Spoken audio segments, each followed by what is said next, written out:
Capítulo 5. Motivadores extrínsecos.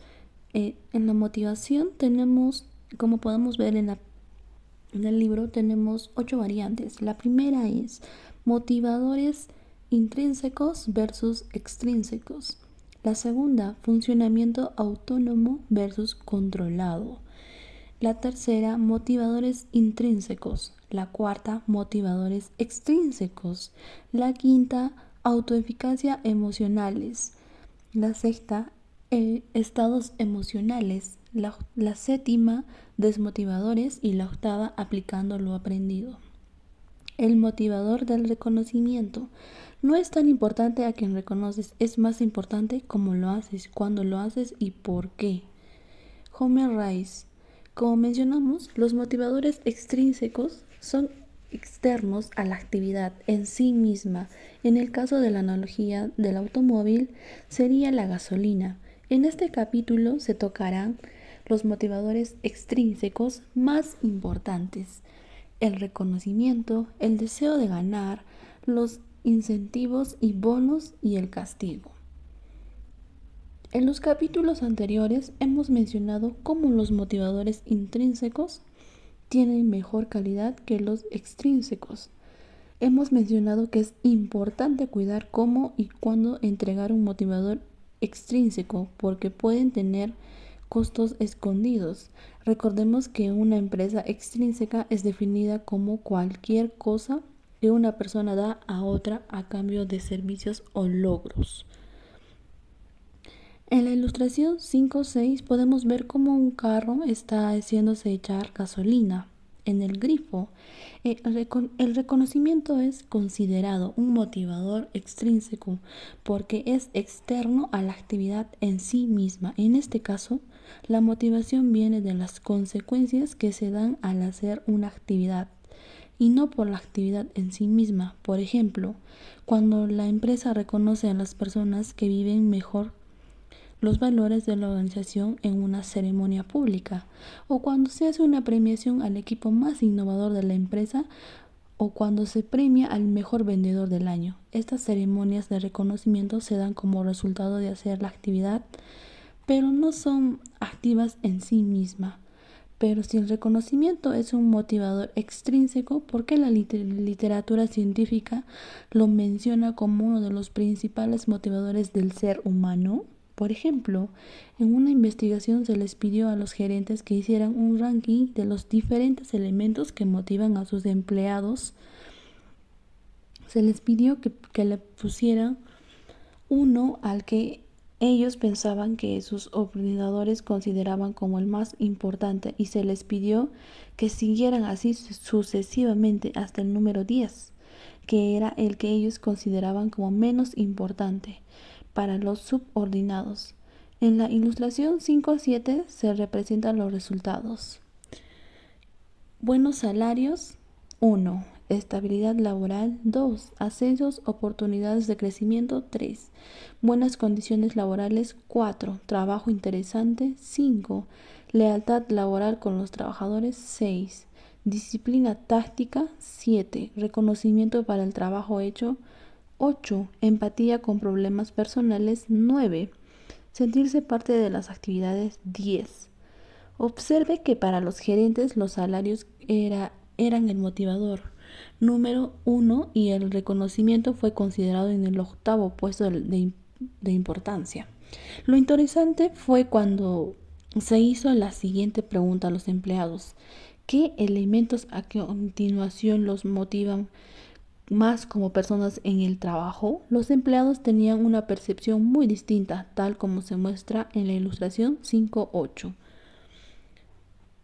Gerentes, empleados. Buenos salarios, 1. Empleados, 5. Estabilidad laboral, 2. Empleados, 4. Ascensos, oportunidades de crecimiento. Gerentes, 3. Empleados, 7. Buenas condiciones laborales. Gerentes, 4. Empleados, 9. Trabajo interesante. Gerentes, 5. Empleados, 6. Lealtad laboral con los trabajadores. Gerentes, 6. Empleados, 8. Disciplina táctica. Gerentes, 7. Empleados, 10. Reconocimiento para el trabajo hecho. Gerentes 8, empleados 1. Empatía con los problemas personales, gerentes 9, empleados 3. Sentirse parte de las actividades, gerentes 10, empleados 2. Para los empleados, el motivador más importante en el trabajo era el reconocimiento. Los salarios estaban en quinto lugar.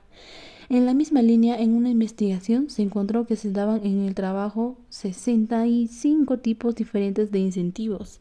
De todos modos, el más valorado por las personas era el de recibir un reconocimiento de su jefe en el día a día. Sorprendentemente, 58% de las personas entrevistadas contestó que nunca recibía dicho reconocimiento. Asimismo, en un estudio a 2.500 doctores se les pidió que calificaran en una escala del 1 al 5, siendo 1 nunca y 5 siempre el siguiente enunciado. Yo les hago saber a mis empleados cuando hacen un buen trabajo. El resultado promedio fue de 4,4, es decir, ellos consideraban muy buenos reconocimientos, pues respondieron que casi siempre lo hacían. Sin embargo, cuando se les planteó a sus empleados el enunciado, el doctor me hace saber cuando hago un buen trabajo, el promedio fue de 1,7, es decir, consideraron que casi nunca lo hacían. Es interesante ver cómo las percepciones lo pueden ser considerados que casi nunca lo hacían. Por lo que realmente importante es uniformar lo que consideramos como reconocimiento y cómo hacerlo. La empresa Gallup entrevistó a más de 1 millón de personas con respecto al clima laboral de su empresa. La entrevista incluía decenas de preguntas, pero al final la empresa seleccionó las 12 preguntas que hacían la diferencia en clima y compromiso de personal. Dentro de estas preguntas elegidas, una de ellas planteaba si las personas reciben reconocimiento semanalmente. Es interesante ver cómo el reconocimiento es considerado como uno de los 12 puntos más importantes a considerar en el compromiso de las personas hacia su trabajo. Goldstein y Elton, que han escrito varios libros sobre el reconocimiento, mencionan en uno de ellos un estudio que muestra que los empleados más comprometidos son aquellos que reciben por lo menos un reconocimiento una vez por semana, un hallazgo reciente del Departamento de Trabajo de Estados Unidos. Refiere que la razón número 1 por la cual las personas dejan sus trabajos no es el sueldo ni los ascensos, sino que tendría que ver con que no se sienten apreciados en sus trabajos. Estos son solo algunos estudios de cientos que demuestran que las personas se motivan por el reconocimiento, pero en realidad no necesitamos los estudios para estar convencidos. ¿A quién no le ha cambiado el día cuando su jefe lo ha reconocido en el trabajo? El reconocimiento motiva, pero si el reconocimiento es extrínseco no debería ser un motivador de buena calidad, pero pareciera que lo es. Lo interesante es saber en qué casos lo es. Para mí existen dos tipos de reconocimientos. El primer tipo, mencionado al inicio del capítulo, está compuesto por los reconocimientos formales que realizan en la empresa a través del área de recursos humanos. Estos son claramente extrínsecos. Sin embargo, existe el reconocimiento informal, aquel que el jefe hace en el día a día con su gente. Para mí, este tipo de reconocimiento puede hacerse como parte de la actividad, de modo que favorezca lo intrínseco. El reconocimiento en realidad puede favorecer tres motivadores intrínsecos: el motivador de la competencia, el motivador de las relaciones y el motivador de aprendizaje. Cuando un jefe nos reconoce en una actividad, si lo hace de manera adecuada, puede ser una forma de darnos retroalimentación, de modo que sepamos que estamos haciendo bien nuestro trabajo, y esta información apoya el motivador de competencia. Según, para mantenerse en la franja del flujo óptimo, se necesita retroalimentación constante, y si damos retroalimentación empleando un estilo de apoyo de la autonomía, los resultados serán aún mejores. Recuerde las sugerencias que dimos cuando hablamos del apoyo a la autonomía. Cuando un jefe no reconoce por gratitud o por generosidad, crea un entorno positivo y de confianza que refuerza las relaciones interpersonales. Recuerda que el motivador intrínseco de relación está vinculado a que podamos tener personas cercanas en el trabajo. Un jefe que reconoce genera un ambiente positivo de calidez y confianza. Finalmente, Cuando un jefe reconoce a la persona en una actividad, lo esfuerza lo que le está haciendo bien, ayuda a que el empleado repita las conductas esperadas. Este reconocimiento le deja al empleado una sensación de que está aprendiendo y creciendo, que es otro de los motivadores intrínsecos y que refuerza que nos sintamos competentes. En conclusión, el reconocimiento de mejor calidad es el reconocimiento informal que hace que el jefe en el día a día. La pena es que los jefes y los gerentes no lo hacen muy seguido. A continuación detallamos los principales motivos por los cuales los jefes no le dan importancia al reconocimiento según el estudio de Nelson y Peters.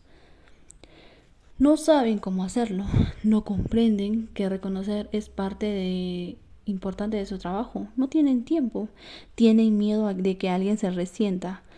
Los no reconocidos piensan que los empleados no valoran tanto.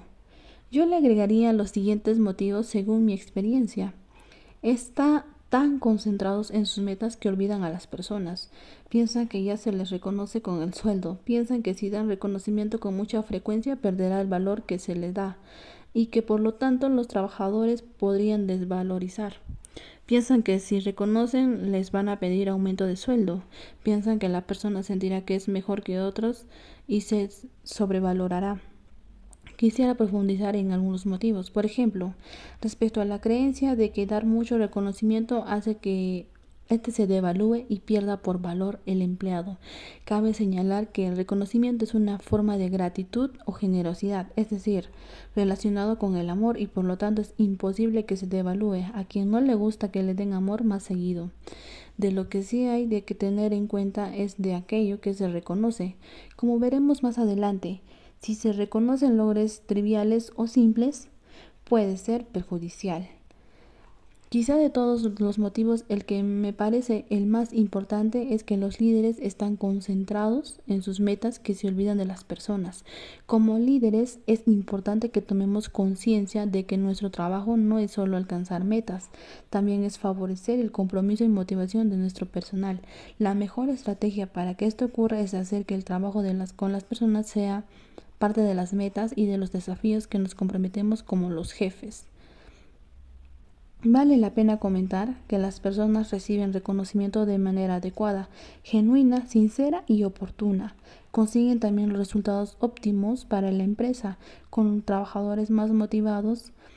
Con motivadores de mejor calidad se obtienen mejor resultado. En una investigación se encontró que los empleados que reciben reconocimiento versus que no lo reciben, no lo tienen 5 veces más probabilidades de sentirse valorados. Por ejemplo, Jorge te felicitó por superar las metas de ventas. Espero que el próximo mes también lo logres como lo deberías. En este caso, el jefe está dando un reconocimiento, pero al mismo tiempo está siendo controlador. Como muestra la ilustración 59, trate en todo momento de promover un estilo de apoyo a la autonomía. Recuerde las sugerencias que dimos cuando tratamos este tema. Como se puede ver en la imagen, el señor lo está como jalando al empleado. 2. Evite dar reconocimiento por trabajos muy sencillos y simples. Puede generar la sensación en el subordinado de que no lo consideramos suficientemente inteligente o capaz. El subordinado puede pensar: no puedo creer que me reconozcan por esto. 3. Reconozca las conductas o resultados, pero no use adjetivos que califiquen a las personas aunque sea positivamente. Por ejemplo, Pepe, me encantaron tus avisos de prensa, eres brillante, súper creativo. En este caso existe la posibilidad de que la persona tenga una imagen diferente de sí misma y no se crea el reconocimiento. En cambio, si decimos: Pepe, me encantó tu aviso, el titular me parece creativo y las gráficas me parecen muy originales, estamos dando nuestra percepción de los resultados, además de ser más específicos con la retroalimentación. 4. Ser específico con el reconocimiento, para que la persona pueda aprender qué conductas son que se espera que se repita. Por ejemplo, te felicito, me encantó cómo manejaste la reunión de ventas. Este reconocimiento podría mejorar si le explicamos a la persona que hizo en la reunión de ventas que fue tan positivo. Por ejemplo, te felicito Me encantó cómo manejaste las objeciones del cliente en la reunión. Además, fuiste lo suficientemente asertivo sin caer mal. Te felicito por cerrar la venta. 5. Evitar usar el reconocimiento al estilo sándwich. Muchas personas usan el reconocimiento para ablandar la crítica. Primero reconocen, luego señalan la crítica y terminan reconocimiento al final. El problema con esta metodología es que si usted la usa regularmente, la próxima vez que dé un reconocimiento, las personas no lo van a escuchar. Van a estar preparándose para la crítica que viene a continuación, tal como muestra la ilustración 60, en la que podemos ver que el gerente le está hablando sobre lo que hizo al empleado y el empleado se muestra un poco serio. En tanto el gerente está con su combo como que llamándole la atención. 6. Pregúntale a su gente cómo le gusta ser reconocido. Por ejemplo, algunas personas prefieren un reconocimiento a solas con el jefe y a otros les encanta ser reconocidos en público. Otros prefieren un reconocimiento escrito. Por ejemplo, el reconocimiento pierde impacto cuando una persona tímida e introvertida la felicitamos públicamente. Nosotros sentimos que hacemos lo mejor para ella, pero al no entender sus necesidades la estamos perjudicando. Si decide hacer un reconocimiento público, recuerde las pautas para hacerlo. Rath y Harder refieren que en el último análisis de 10.000 trabajadores que hace Gallup en 30 tipos de industrias, la clave en el reconocimiento es que sea individualizado y significativo para cada persona, que sea a la medida de la persona, de acuerdo con las preferencias de quien lo recibe, no quien lo da. Recomienda que le pregunte a sus trabajadores cómo es que les gusta que los llamen, qué le interesa a la persona, cuáles son sus intereses, de qué le gusta hablar, qué le trae emociones positivas, de quién le gusta recibir reconocimiento, de qué manera publicó, privado, escrito, era oral, etc. Por otro lado, si necesitamos reconocer a personas que hacen un buen trabajo, más rutinario, que no disfrutan la actividad en sí misma. El reconocimiento no es para todos. Cuentan que en una ciudad vivía un maestro que se había hecho famoso porque sus discípulos promovían la paz y ayudaban a los enfermos. El maestro había sido mediador de conflictos con ciudades vecinas y había logrado acuerdos y evitado guerras. Un día vino el gobernador a su templo y le dijo al maestro que quería ofrecerle un reconocimiento en la plaza de la ciudad, frente a la población. Sus discípulos estaban muy contentos con la idea, porque haría más conocido el templo y eso los ayudaría a hacer mejor su labor. Sin embargo, ante la sorpresa de los discípulos y del gobernador, el maestro agradeció el gesto, pero no aceptó el reconocimiento. Cuando el gobernador se fue, los discípulos intentaron persuadir al maestro de que aceptara, pero el maestro salió fuera del templo en silencio. Sembró una semilla en la tierra y luego la regó. En ese momento les dijo a sus discípulos en que 2 semanas volverían a hablar del tema. A las 2 semanas los llevó a observar la semilla que habían sembrado y no se había cuidado en 2 semanas. Había brotado una pequeña hoja verde, pero también había brotado una cantidad enorme de mala hierba que estaba asfixiando la hoja. Miró a sus discípulos y les dijo: de la misma forma que la hierba crece con el agua aplastándolo en la planta, el ego crece con los reconocimientos. Yo no quiero ser reconocido y tener que luchar con mi ego para que no crezca. Yo no hago el trabajo para que me reconozcan, lo hago por servicio, por amor, porque es mi misión de vida. Yo no quiero que me reconozcan a mí, yo quiero que me inspiren en lo que hacemos para que cada día más personas se preocupen por ayudar. Existen algunas pocas personas que no quieren ser reconocidas. Estas personas con inclinaciones espirituales hacen las cosas como el maestro de esta historia, por amor, por servicio. Por lo tanto, reconocer estas historias por su obra va en contra de lo que quieren en la vida. Competir para ganar o competir para disfrutar. Recuerde alguna ocasión en la que haya estado jugando un deporte y compitiendo contra otra persona o equipo. ¿En qué medida el hecho de estar compitiendo lo motiva? le daba fuerzas y adrenalina. Sin duda, competir e intentar ganar genera motivación. Las empresas usan mucho de este motivador, generando competencias internas de ventas, compitiendo para ver quién logra los mejores indicadores. Competir para intentar ganar es un motivador extrínseco, porque no tiene que ver con la tarea en sí misma, sino con el resultado de la tarea. Edward Deci realizó una investigación con los cubos Soma, similar a lo mencionado en el capítulo de los motivadores extrínsecos. A un grupo que se les pidió que hiciera diseños con los cubos lo mejor que pudieran, a otro grupo se les dijo que era una competencia y que era importante que ganaran a los oponentes. Luego se midió la motivación intrínseca y se encontró que aquellos del grupo que compitieron redujeron su motivación intrínseca para armar modelos con los cubos. En otro estudio realizado por Deci y Ryan, a un grupo antes de la competencia se les dio un discurso agresivo, donde se les señalaba que ganar era todo, que ganar mostraría quiénes eran y se les presionó ganar y derrotar al oponente. A un seguido grupo se les dijo que era una competencia y se les pidió que dijeran lo mejor de sí mismos. El resultado fue interesante. El primer grupo al cual se les dio el discurso agresivo y competitivo redujo su motivación intrínseca con la tarea.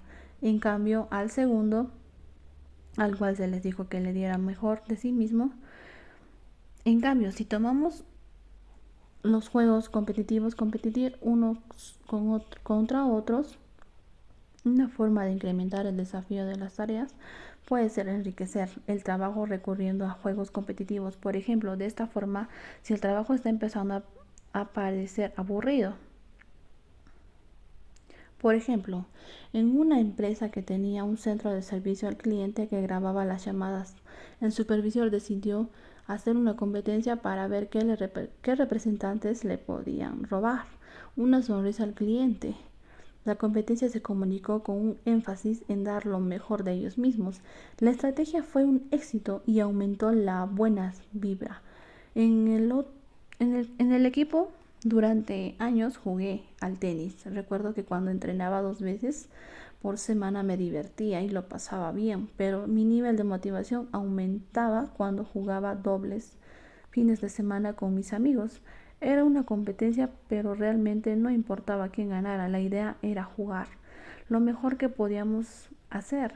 Mi nivel de motivación aumentaba sustancialmente, porque tenía frente a mí a un mayor desafío a la par con mi habilidad en el tenis.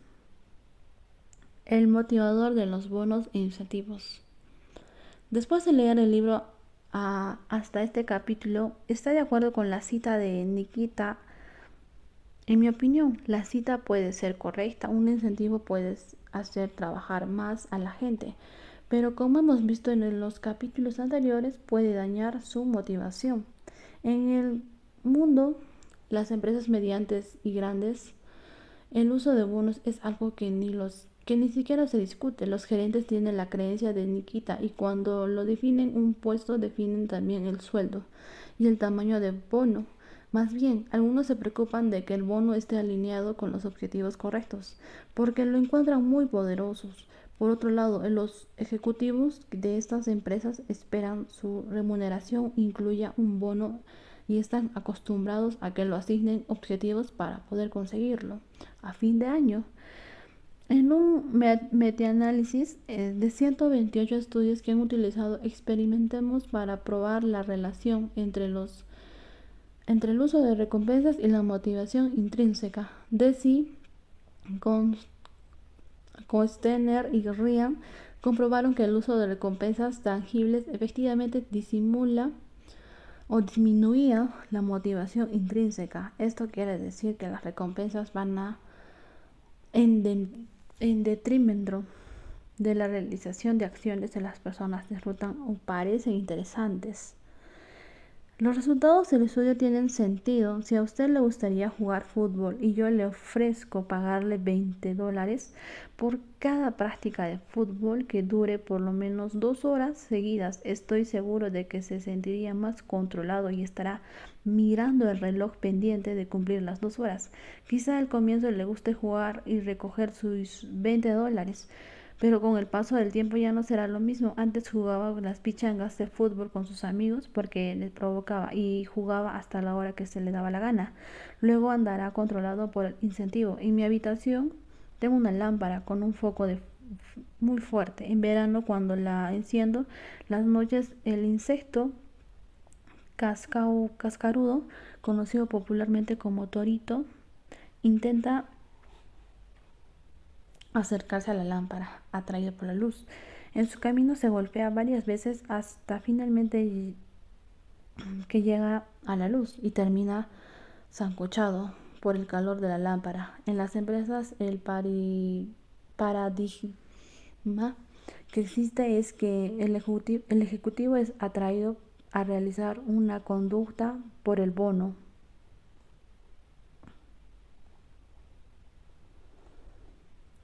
El castigo como el motivador predilecto de los padres. Como padres, usar el miedo al castigo es la forma más natural que tenemos para lograr que nuestros hijos hagan que consideremos que es correcto. Nos resulta natural porque nuestros padres lo hicieron con nosotros. ¿Quién no ha aprendido de un buen castigo para dejar de hacer una conducta? Yo, como ya mencioné, a mí me castigaron durante los 3 meses de vacaciones de verano porque mi letra era terrible. Me hicieron pasar en limpio mis cuadernos con una buena letra y no salí de mi casa todo el verano. Mejoró mi letra, sin duda, logré una letra impecable por algunos meses y luego volví a escribir con una letra terrible. El castigo implica la realización de una conducta frente a la otra que necesita ser corregida o modificada. Se dice que alguien que merece un castigo cuando la persona la ha cometido una acción reprochable. El castigo puede llevar consigo un doble mensaje por un borracho. No sales un mes, pero por otro lado el castigo puede ser una represalia con consecuencias negativas. Por ejemplo, si no haces tu tarea no saldrás el fin de semana. El castigo nos moviliza porque actuamos para evitarlo. Es de esta manera que el castigo logra ser un motivador, ya que proviene la realización de ciertas conductas o implica que una corrija determinada conducta.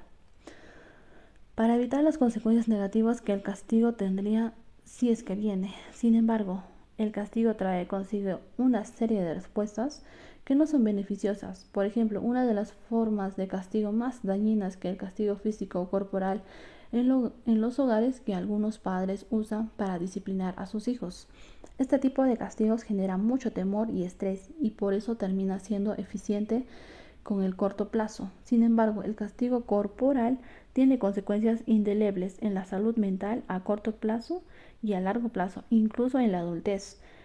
En un metaanálisis, Hershop del 2002 comprobó que el castigo corporal disminuye la internalización moral y la salud mental, incrementa la agresión del niño, así como las conductas antisociales y delincuenciales, aumenta el riesgo de ser víctima de abuso físico, incrementa la posibilidad de agresión y criminalidad en la adultez y aumenta el riesgo de abuso en su propio hijo o cónyuge en la adultez. Pero en mi opinión, castigos como el grito, la falta de respeto y la humillación son tan dañinos como el castigo físico. En mi caso me tomó 10 años de terapia para recuperar la autonomía perdida en mi niñez por este tipo de castigos. Una recomendación para los padres y profesores es que en lugar de hablar de castigos, conversen con ellos, hijos o estudiantes, acerca de las consecuencias de sus acciones. Permítanles formar parte de sus conversaciones en las que negocien las consecuencias de las acciones, que no se sientan que estas son impuestas desde arriba, los padres o profesores, sino que él o ella también forman parte del proceso. En cada caso trate de dar una explicación de por qué se dan estas consecuencias. Nadie duda de la necesidad de dar un castigo ocasionalmente. Lo importante es cómo lo hacemos para minimizar sus daños. Solo recuerde que es mejor que hablemos de consecuencias y que ayudemos a nuestros hijos o alumnos u otros a asumir las responsabilidades de las acciones que hacemos, así como las consecuencias.